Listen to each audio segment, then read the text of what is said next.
Hello guys, hello everyone.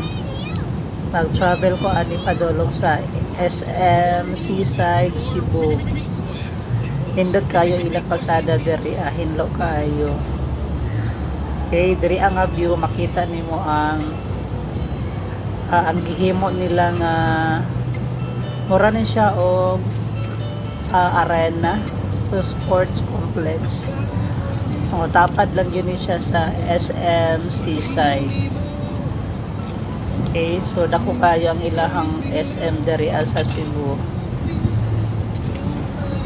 Daplin po siya og dagat. Walang nindot kaayo og view diri.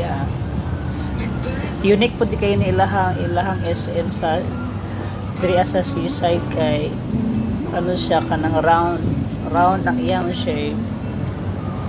Tapos ang ibabawan ng ilahang mall kay naay mga kuan daghan kaayo mga plants nga pwede rin siya mahimo pud nga tambayanan sa mga mall goers.